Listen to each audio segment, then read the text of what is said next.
Hello, everyone.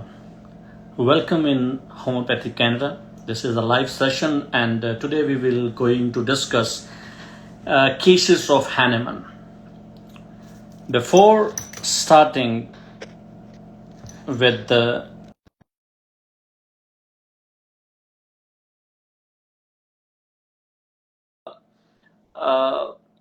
discuss something which is given by Dr. Bonning Hussons, and today with me, Dr. Uh, Dr. Jessica Yakub, and she will differentiate the remedies. So this is an important day because today we are discussing how Hahnemann take the case, how he differentiate the remedies, because at that time there was no repertory, only symptoms are there, and that symptoms are proved on healthy human being. So because Bonnie Hassan was very close to Hahnemann because he worked absolutely practical way. He gave us lots of information. He gave us a first repertory on antipsoric remedies, and he differentiate the remedy in a very particular way, and he generalized the whole symptoms. First, I would like to read one paragraph which is very important here, and everyone who are new, who are very fresher in homeopathy, they listen carefully, and you guys will get lots of things from this paragraph. Mostly when we are new and we are trying to memorize the remedies, what we do, we always see one remedy, read it, and after that, when we have a patient, we forget what we read that time. This is our big problem. What Hahnemann, and after Hahnemann, what Bonning-Hassan explanation how to memorize. This is the important topic here.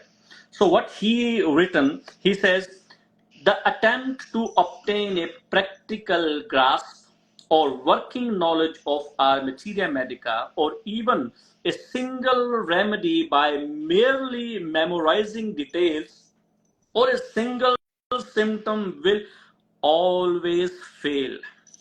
If we read only one remedy, symptoms, and after that, after few hour or day or 2 day after, 90% of symptom we forgot, because we just see one single symptom and we try to make a full image of that symptoms, but slowly our brain will throw out these symptoms.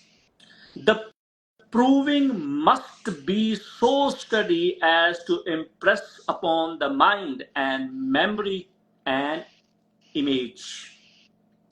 That's why proving is much more important. And I just want to add one more thing.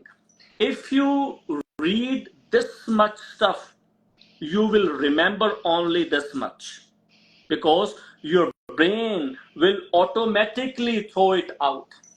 And if you start difficult word thing first, slowly your brain will train and remember every single thing. So what Dr. Bonning-Hassan said, the proving must be so studied to impress upon the mind and memory and an image or concept of individuality of the drug as a whole. We have to read all symptoms one by one, how they take it, how they produce by a healthy human being. And memorizing of single symptom that is peculiar in themselves has its place and value, but it is secondary in a large scheme under discussion.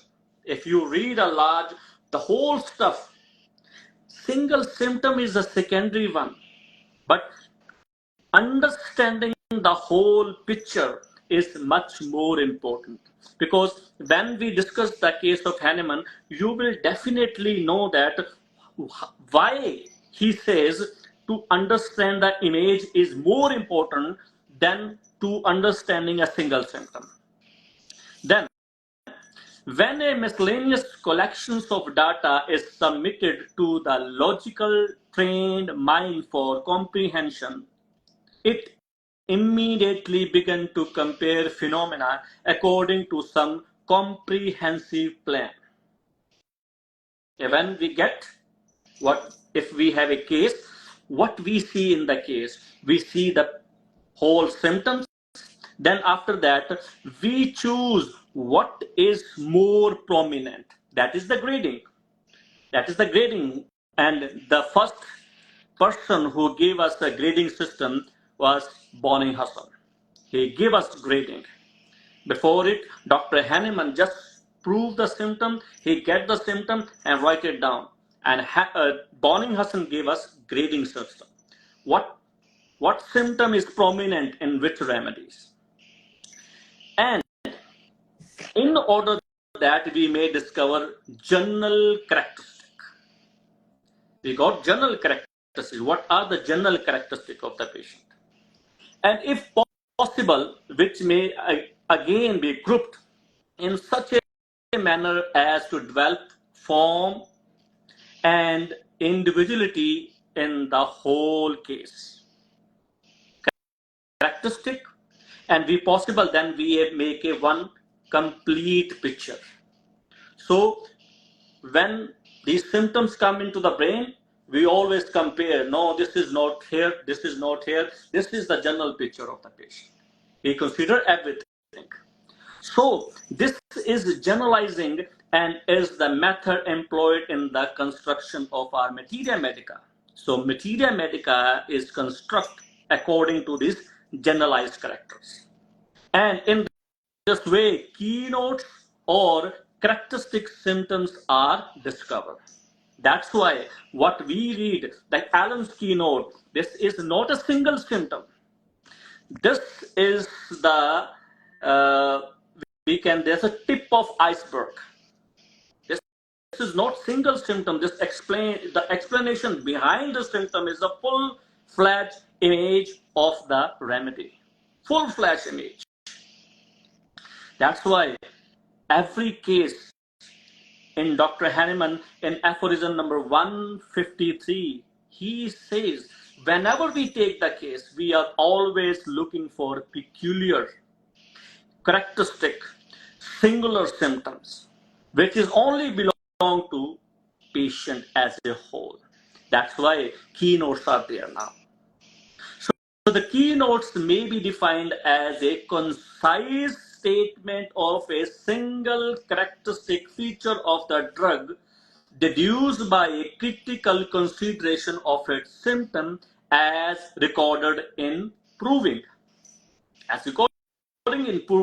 And in other words, it is a minor generalizations based upon a study of particulars. So if my shoulder is paining, we have location, we have site, we have type of pain, we have sensation, and we have functional changes. This make a particular reason become generalizations. Now we have generalizations. So when we have everything, location, sensation, modalities, concomitant symptoms. Whenever I have a pain, I feel like my foot was also paining. And that foot was right-sided. Pain in left side, in shoulder, and other thing, pain in the foot. That is right-sided. This is concomitant symptom.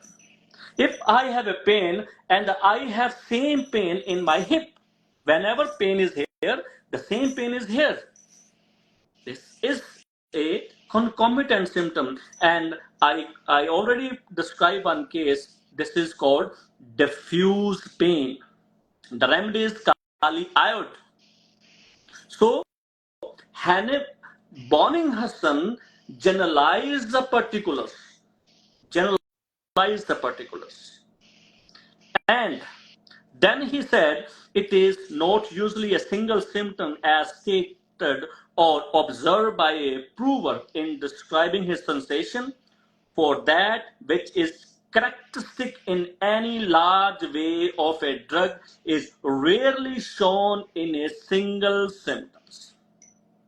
For example, in pulsatilla case, wash in a closed or warm room is a generalized, drawn from observation of particular symptoms in numerous cases.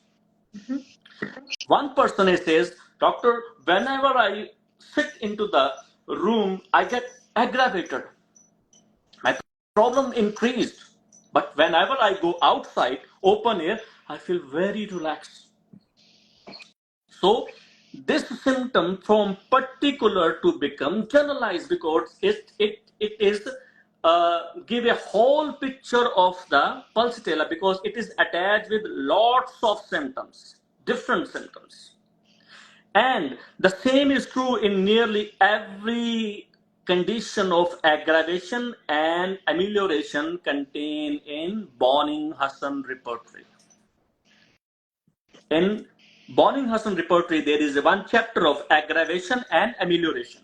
You can see there, and he generalized the whole aggravation and amelioration. Yeah. And what he said the greatest masterpiece of analysis, comparisons, and generalization in our literature. Experience has shown that most of these condition or modality of Bonninghausen's are general in their relation. They are general symptoms. It means what is general? General means when one thing is affecting from head to foot. Everything. It affects everything. And in attempt to limit the applications of modality of the particular symptom which they were first observed has not lead to success in prescribing. Bonninghausen did his work well and he followed strictly the inducive method and he wrote in modality. He said, all of these indications are so trustworthy. You can trust in all these modalities and have been verified by such manifold experience.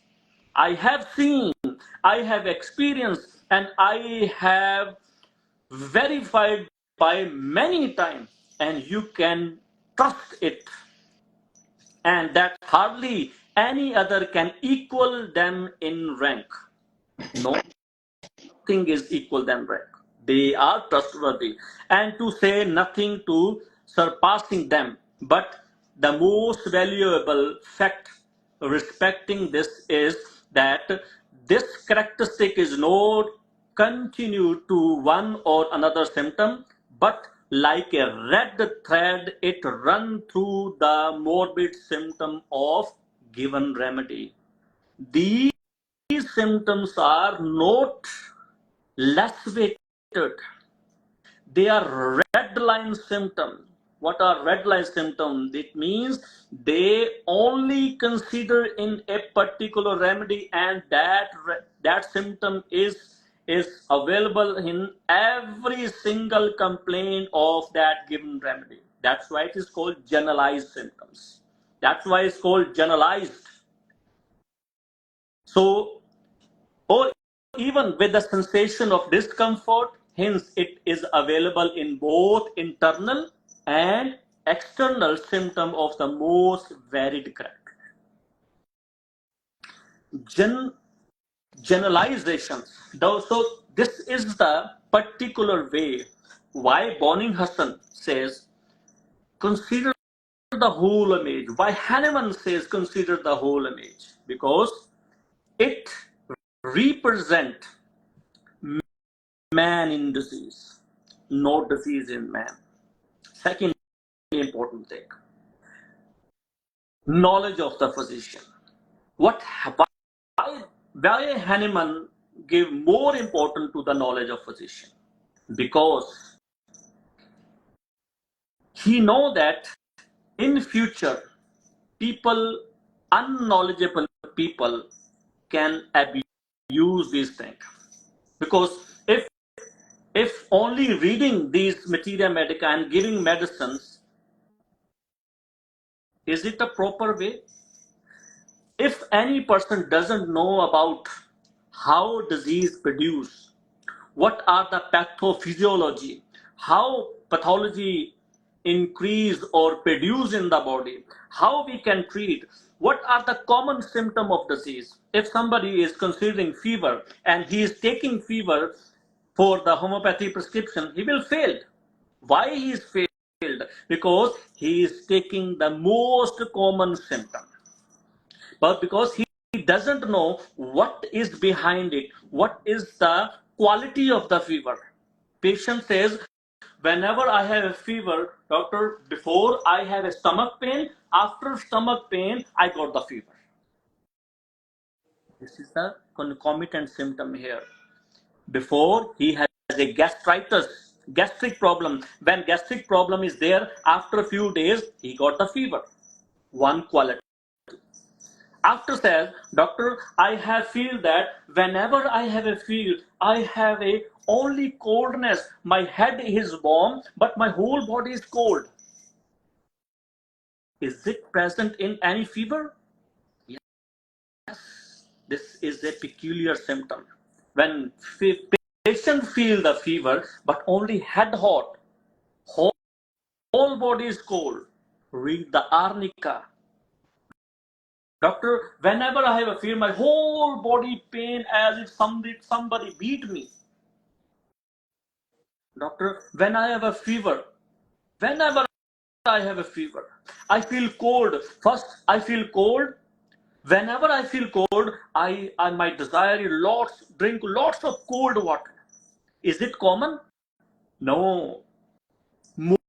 Most of 99.9% cases, if patient feel cold, he did not take any water of cold water. Never. He did never drink cold water. But in fever, he said, doctor, whenever I feel cold, I like to drink cold water. Read Ignitia. He drink cold water. Desire, thirsty, especially when cold. So these are the qualities. We have to read it. We have to consider it. We have to know it.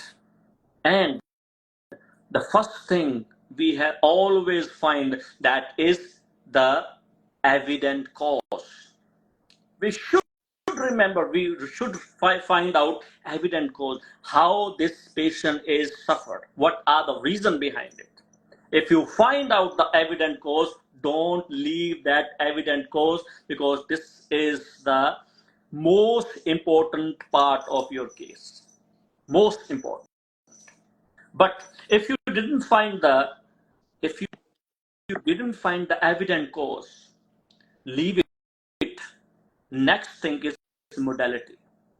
Always find the particular modality, strong modality, and make it generalized. So we will discuss here with the next what Hahnemann take the case, how he explained the case, how he consider the remedy, how he differentiate the remedy.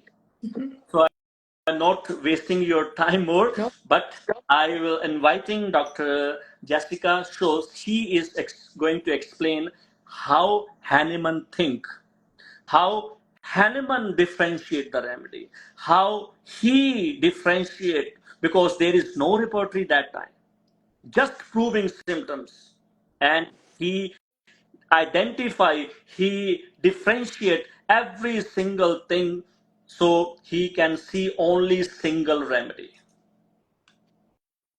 Thank you so much. Over to you, ma'am. Okay, having me again. It's always a pleasure connecting with you. Okay, and yeah, so this was a great learning experience for me as a homeopath based on everything you said, because when I left school and I learned bryonia, I learned the two major things about bryonia that every homeopath will leave with. But after studying this case, I now have such a more in-depth picture of bryonia now that will forever stay in my brain. So if a patient comes and sits in front of me, I can think and bryonia comes up and those symptoms are in there, I'll be able to differentiate a little bit better now, right? So I'm going to read the case first. This is Hahnemann's case from 1815, September 1815. And then we'll go through every symptom that he collected and thought was important in the case, and how he differentiated it, and how we can try to understand Hahnemann and how he differentiated it, and what he was trying to communicate to other homeopaths in order to be the best homeopath that you can be when you're reading Materia Medica and learning your remedies and when you are prescribing for your patient. Okay, so this is the case, my friends. So it's a strong washerwoman, some 40 years old, had been disabled for 3 weeks to earn her daily bread when she consulted me on the first day of September 1815. And he goes on to list the 7 symptoms for which she complained of. So the first one was, she complains of a stitch in the pits of the stomach, which comes, as she says, from the left side whenever she moves, especially when she steps, and worse when she makes a misstep. The second symptom is she feels perfectly well when she lies down. She has no pain either in the pit of the stomach or in the side. The third symptom, she cannot sleep any later than 3 a.m. The fourth symptom, she relishes her food, but after she has eaten, she is nauseated. The fifth symptom is the saliva accumulates in her mouth and runs out like a water brash. Sixth symptom is after she eats, she has empty eructations. And the seventh symptom is her temperament is vehement and she's inclined to be angry. Okay, so then what Hahnemann does in this Lessons in Pure Homeopathy, in this textbook, is he goes through the symptom by symptom and teaches a homeopath on how to differentiate in a case between remedies that could be coming up or be similar or close, and you're trying to make the best prescription for the patient.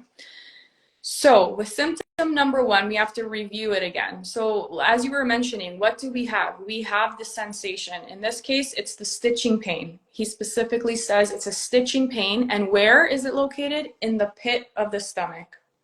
It's from the left side. And not only in regards to the location and the sensation, but what do we have? We have a modality. Whenever she moves, especially when she steps, and worse when she makes a misstep. So when she's stepping or she's missteps, the pain will come. Hahnemann says, it is true that belladonna, rustox, and china cause stitches in the pit of the stomach. So they have that particular symptom with that particular feeling, but none of the 3 have that experience or that sensation only during motion. In this case, it's only when she moves she gets the symptom. So I went a little bit deeper into the Materia Medica to read these symptoms in Alan's Materia Medica Pura, just to see, like he mentioned belladonna, rustox, and china. So now whenever a patient comes to me and they say I have a stitch in the pit of my stomach, I'm already going to think bryonia, belladonna, rustox, china, because why? Hahnemann says. And Hahnemann knows. But I need to understand, will bryonia be the one for me in this time, or will one of the others be, right? And so I looked at belladonna, and you can see that there's this, whenever the symptom comes up with the pressure at the pit of the stomach, there's always this violent nature in the symptom. So with belladonna, we know the symptoms, there's generally a sudden onset and a sudden going. The symptoms are very violent, right? But this pressure or this pain is not only felt during motion, it's felt in walking, during the night, and after lying down. In this case, she only experiences it when she moves. So we don't care about the pain during the night or after lying down in the stomach. So then he looks at rest talks and he says, okay, there's a pain again in the pit of the stomach, but in rest talks, it can happen anytime. And in the Materia Medica, it says it's generally occurring and occasionally. So it's coming and going, not only from motion, right? And then when he looks at bryonia, we know bryonia, the biggest modality for, and the biggest, strongest symptom for that remedy is pain is always aggravated worse motion. And it's its principal effect, meaning it's the prime effect of that medicine when you take it. That is what the prover will have. They will always have pain with motion, right? And in bryonia, I went deeper, and it doesn't specifically say stitching pain in the pit of the stomach from motion. But when you read bryonia, I have to understand, okay, this patient has pain in the pit of the stomach from motion. And I read bryonia and look, it's while eating, movement, while walking, movement, while coughing, movement, right? While taking a breath, movement. The point here is motion, and you can see every type of pain that's coming when you read bryonia is motion, and it's always occurring on the motion. And then secondly, what else can we confirm whenever we read the Materia Medica in regards to the symptom? We know bryonia has that very characteristic stitching, sharp pain. And when you read all of the pains throughout the remedy, in different areas of the body, it's stitching, stitching, stitching. So again, it's a confirmatory for that symptom, right? Okay, that's what he says about that. Then he goes on to say, now regarding symptom 2, which is the one where she feels perfectly well when she lies down, he says, symptom 2 also belongs to the case, is especially suitable for bryonia because very few medicines allow the pains to cease entirely while at rest and while lying especially, but it's most marked in bryonia. So we know, Hahnemann already knows so many of the remedies, and he's saying if someone has a pain and they stop moving and are at complete rest and they are perfectly well and their pain is completely alleviated and it ceased to exist, we know only a few remedies have this. Only a few. So we already know, we can take out all the other ones that are coming up. And we know bryonia has that symptom very strongly, right? So he gives the example, you can consider nux vomica. Nux vomica is better with rest or lying down, but he says it doesn't have any of the other symptoms that we talked about so far. So bye-bye nux vomica. We continue. He likes bryonia. Let's see, can we make a case for bryonia? Can we continue? And he goes on. Okay, symptom number 3. Patient says she cannot sleep any later than 3 a.m. Hahnemann says this is in many, many medicines, including bryonia. And that's all he says. So as a homeopath, I interpret that as it's not very particular for bryonia, but it's confirmatory for my remedy. Because if that is a symptom for my patient that's consistently coming up, and she cannot sleep any later than 3 a.m., and all these remedies have it, and also bryonia, but he doesn't mention anything about its consistency or its characteristic nature or anything like that, then I know that this confirms bryonia still has this symptom, and this can confirm my remedy choice. Okay? Feel free to join in at any point in time because I would love to hear your point of view as well. So symptom 4, she has a great appetite and desires to eat. She relishes her food. She's really hungry. Despite this pain in the pit of her stomach, she still really wants to eat, but every time she eats, she's nauseated after she eats. Hahnemann says this is under many medicines as far as the nausea after eating is concerned, but in some respects, not so continuous and so predominant, and also not with a relish of food as under bryonia. And he goes, There's lots of remedies that you could think of in this case. Ignatia, Nux vomica, Merxol, Theramet, Belladonna, Pulsatilla, Cantharis. They all have nausea after eating. But some of these remedies, when we're differentiating, you have to look. They don't have a relish for the food. Some do, some don't. Some do have a strong nausea after eating, but not as strong as bryonia. So, and we know generally in cases of bryonia, it's very beneficial where there are cases of strong appetite or the appetite is risen and there's a desire to eat very often. So I always learn bryonia as like the hungry bear. So that's one way that you can kind of differentiate and why I think he chooses bryonia to stand out for that symptom. Then symptom number 5, he goes, saliva accumulates in her mouth and runs out like a water brush. When I read this, I said, why would I choose bryonia? Because what do I know about bryonia? Bryonia is, I always think, dry, mucous membranes with very much thirst, right? I never thought that saliva would accumulate in the mouth or run out like a water brush, but this is something that I learned about bryonia now.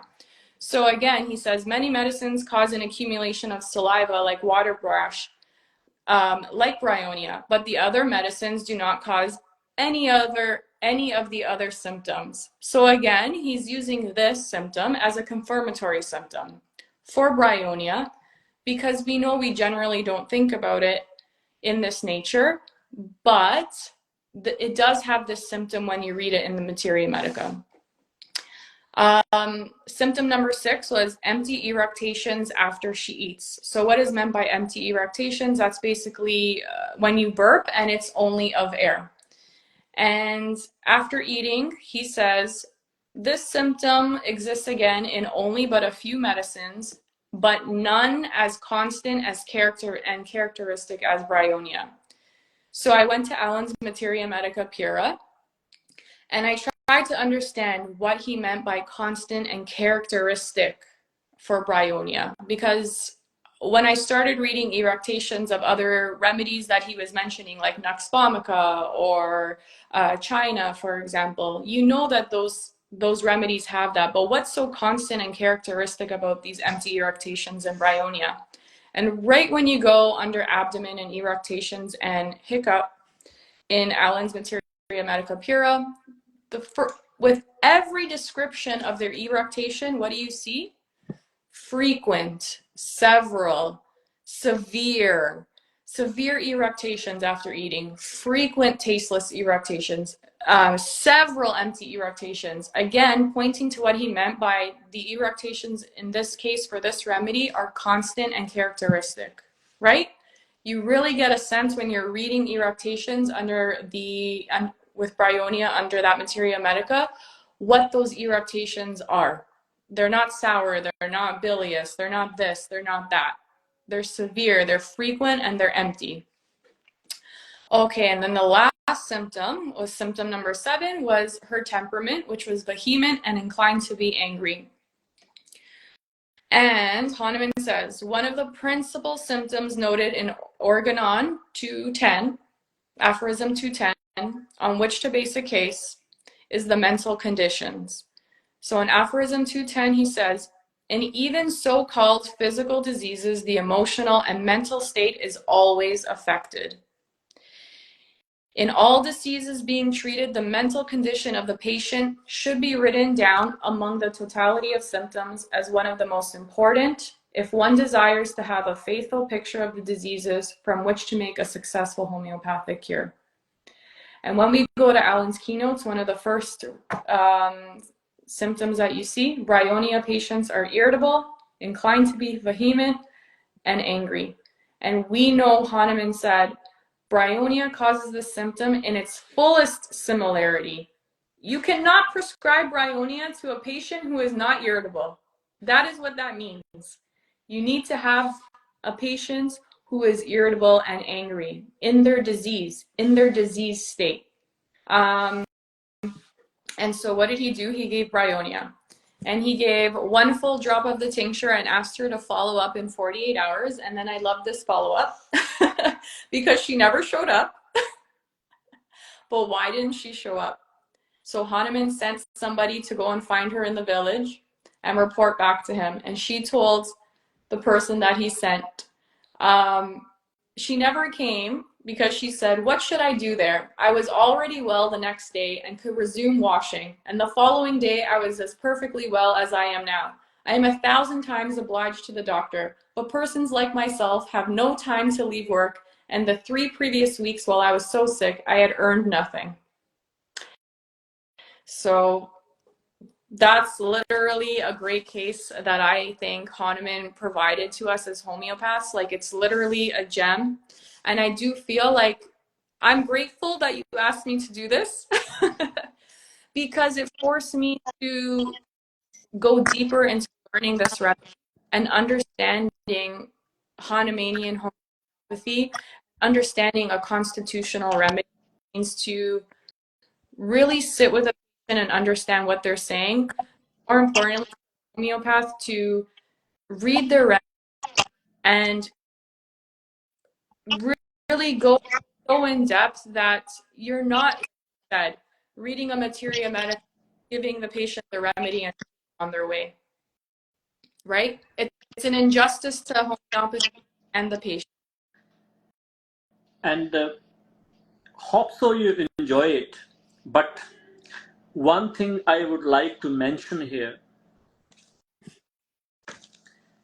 this book is, it's not a just a book of papers. Every word is coming from experience. Yeah, exactly. Take it lightly. Every word, because most of the people nowadays, they are not able to read it because this is boring. But if you listen this case, hope so one, you should read this book, because every single symptom, and if you compare 4 or 5 remedies and you know that this symptom is present there, and we can think about it. This is a laborious work, there is no doubt in it. But Mm-hmm. slowly, when you become habitual to read again and again and again. But one thing more important, this cannot be remembered without discussion. Yes. Remember, if you just read it and leave it, it will not come in your brain until you read it and compare it. Yes, and it also helps you as a homeopathic practitioner understand how to guide your interview with your, because it's our job to know how best to take the case and to ask the questions that will help us differentiate. Because as much as we allow the patient the ability to free flow and speak, when they're starting to provide us those symptoms, the remedies are already starting to come into our brain.